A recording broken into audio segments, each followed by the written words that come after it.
Good day everyone. The Davao del Norte State College virtual debate is now on session with the topic, when and where did the first cry of revolt take place? In Balintawak or in Pugad, Lawin? It is surprising that there are different versions on the dates of the first cry of the revolution as well as its venue. This controversy after this time remains unsolved. It is believed that the so-called cry took place in Balintawak, but others would say that it really happened in Pugad, Lawin. Nevertheless, there are different versions to consider in knowing the real date and place of the cry. This includes Peo Valenzuela's account, Cry of Pugad, Lawin, and Guillermo Masangkay's account, The Cry of Balintawak.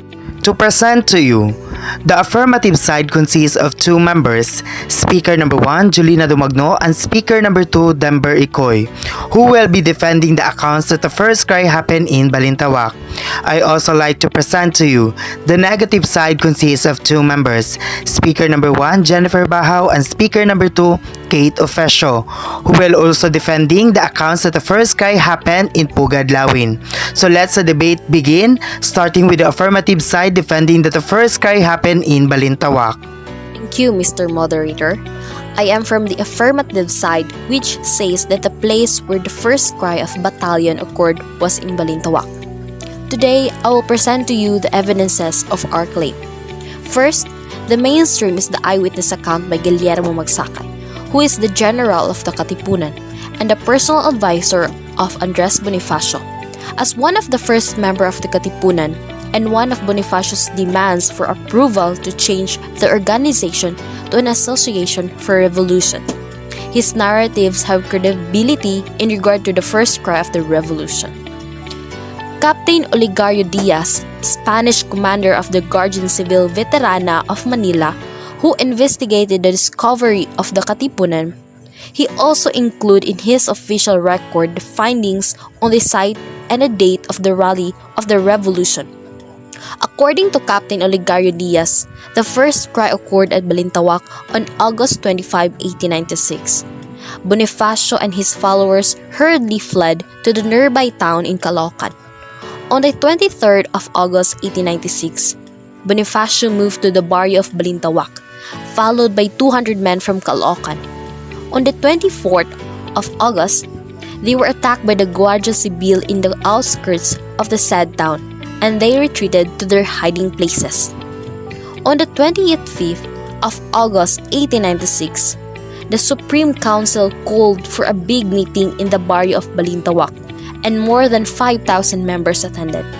The meeting began with a discussion of what course should be taken in the face of a new situation and in view of the arrests that were being made. Bonifacio was strongly opposed to such proposal, was approved by an overwhelming majority. The orders were immediately sent out to Manila, Cavite, Nueva Ecija, and other provinces for the Katipuneros to strike at dawn on Sunday, August 30. If truly the account of Peo Valenzuela of the first cry in Pugad, Lawin, can you show to all of us here the evidences and data that you gather? And how can you defend this argument? Good day, Mr. Moderator, and to the opposing house. We are here today to refute the proposition that the first cry took place in Balintawak. We have gathered evidence, facts, and proof that the first cry actually took place in Pugad, Lawin. This house believes that the first cry took place at Pugad, Lawin, which sparked the event of the rebellion.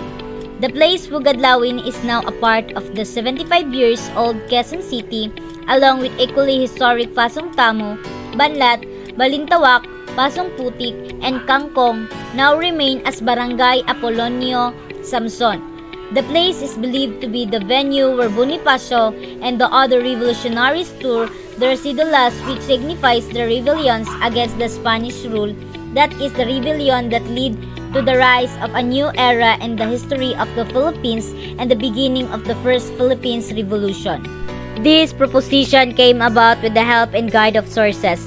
According to Peo Valenzuela, the Vice President of Katipunan and one of the closest friends of Andres Bonifacio, the first cry was held in Pugad, Lawin, supported by the reason that the first meeting and discussion about the revolutions against the Spaniard happened at the house of Juan Ramos, the son of mother of Katipunan, Melchor Aquino. It was attended by 1,000 Katipunero, and in that gathering they have decided that the revolution will be conducted on August 26, 1896. Teodoro Plata, Bonifacio's brother-in-law, was also present in that meeting and agreed with the said decision. Other important names were mentioned that were said to be present in that discussion, like Cipriano, Pacheco, Remedio, and San Pedro. The circumstantial evidence is divided into three: the resolution, the tearing, and the first fight. The resolution is the decision of the revolution to revolt against the Spaniards.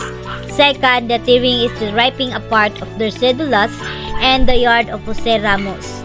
Lastly, the first fight is the first encounter of the Katipuneros and the Spaniards. Furthermore, according to Isagani Medina, a historian, the tearing of the cédulas, the symbols of slavery of Spaniards toward the Filipino, shown that this is the beginning of the revolution against the Spaniard colonialisms, and he also said that to cry is to pagpupuni. Additionally, in Medina's way of gathering evidence, he found the letter on Noel Ramos, son of Melchor Aquino, and it is stated that the first cry took place in Pugadlawin. It is true that the revolutions started at Balintawak. However, we are talking about where the tearing of the cédulas and the first cry took place. The first cry is based more on the tearing of the cédulas rather than the place where the fighting happened. Therefore, Balintawak cannot be considered the place for the first cry. This was also supported by Teodoro Agoncillo, a well-known historian, writer, and also known for his book, The Revolt of the Masses. With the evidence and analysis presented by Medina, Agoncillo, and other historians, it's somehow clear that the first cry of revolution happened in Pugadlawin, but it was not.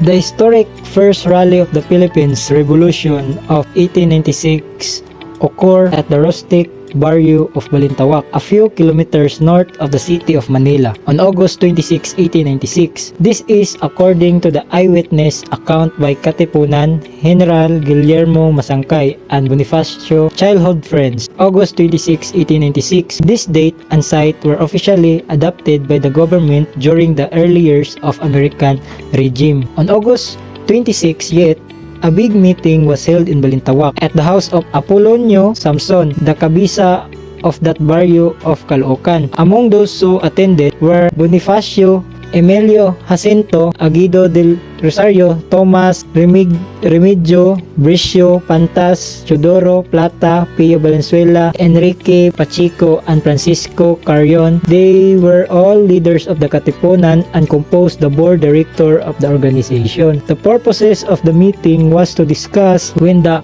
uprising was to take place. Teodoro Plata, Bricio, Plantasa, and Pio Valenzuela were also opposed to starting the revolution early. They reasoned that the people would be in distress of the revolution were started without dedicated preparation. Andres Bonifacio, sensing that he would lose in the discussion, he left the session hall and talked to the people who were waiting outside for the result of the meeting of the leaders. He told the people that the leaders were arguing against starting the revolution early. Bonifacio appealed a fiery speech in which he said, "You remember the fate of your countrymen who were shot in Bagumbayan? Should we return now to the towns? The Spaniard will only shoot us. Our organization has been discovered and we are all marked men. If we don't start the uprising, the Spaniard will get us anyway." At about 5 o'clock in the afternoon, while the gathering at Balintawak was celebrating the decision of the Katipunan leaders to start the uprising led by Bonifacio Emilio Jacinto and other leaders of the Katipunan, the men were distributed in strategic position and were prepared for the attack of the civil guard. A group stationed on the bank of a small creek guardian the places where the Spaniards were to pass in order to reach the meeting place of the Katipuneros. Shots were then fired by the civil guard, and that was the beginning of the fire which later became a huge conflagration. To support the first argument of this House, in the year 2001, the National Historical Institute re-examined and studied again the provided evidence. The persons involved with this re-examination were 3 historians and eye official of the Supreme Court. After this, the National Historical Institute confirmed that the first cry of revolution took place on August 23, 1896 in Pugad, Lawin. Today, the Pugad Lawin marker is at Bahay Turo, where Juan Ramos had supposedly lived. But in previous decades, as will be discussed later, Pugad Lawin was said to have been 3 kilometers or so to the northeast, where Ramos' mother Melchora Aquino, Tandang Sora, had lived near Pasong Tamo in Barrio Banlat. It is believed that the meeting before the revolution was initiated on August 23, while the decision to revolt started on August 24. Many veterans believe that August 23 was the historical day. However, others specifically remember the decision has not been taken until the early hours of August 24. According to the Biak na Bato Constitution of November 1896, one signatories of the Constitution was a participant of the cry, Cipriano Pacheco, wherein it states that the current war initiated on August 24, 1896. According to Santiago Alvarez and his memoirs, Ang Katipunan at Paghihimagsik, written on 1927.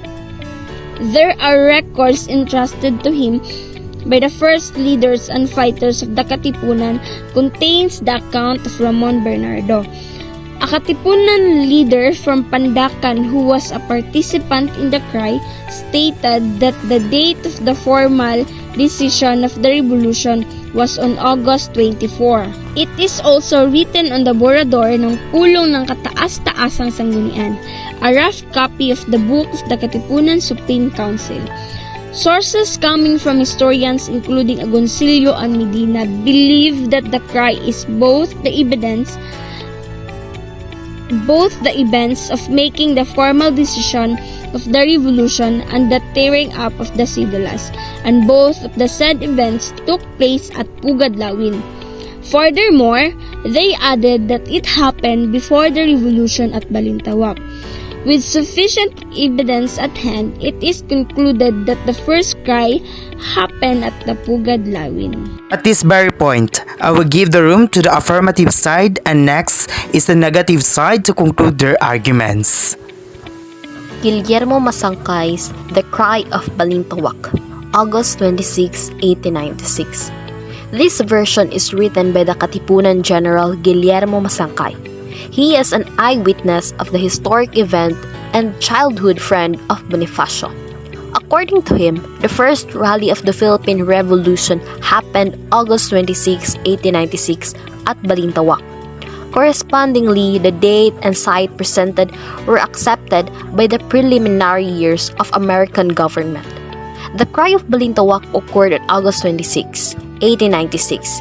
The cry defined as the turning point when the Filipinos finally refused Spanish colonial domination over the Philippine island. With tears in their eyes, the people as one man pulled out their cédulas and tore them into pieces. To sum up everything, our side of the house believes that the cry first took place at Pugad, Lawin, supported by relevant evidence such as the formal decision of the revolutionists to revolt against the Spaniard and the ripping apart of their cédulas and the yard of Jose Ramos, which is both held on August 23, 1896 at Pugad, Lawin, Quezon City. On 1963, due to Agoncillo being one of the exceptional historians, President Macapagal declared that the 67th anniversary of the Cry of Pugad, Lawin on August 23 and will be a special public holiday in Quezon City. This change was signed formally in 1963 by President Macapagal, whose proclamation 149 declared that the 67th anniversary of the Cry of Pugad, Lawin on August 23 would be a special public holiday in Quezon City. Proclamation 149 stated that the Pasya was not the unang labanan, hence Agoncillo definition of the cry had become the official definition. The Cry of Revolution was one of the most significant events that occurred in Philippine history. This is the event where the Katipuneros ignited their horse to nationalism. Being led by Andres Bonifacio, the Katipuneros tore their cedulas to signify their protest and defiance against the Spanish colonizers. The Cry of Revolution served as a gateway for the Filipinos to stand up and fight against their oppressors and to free the Filipino people to the colonization of the Spanish regime. Many versions of the Cry of Revolution have been talked about, statements from different witnesses who were affiliated with the Katipunan. And that ends our virtual debate for today with the topic, when and where did the first cry of revolt take place, in Balintawak or in Pugad, Lawin? Thank you very much.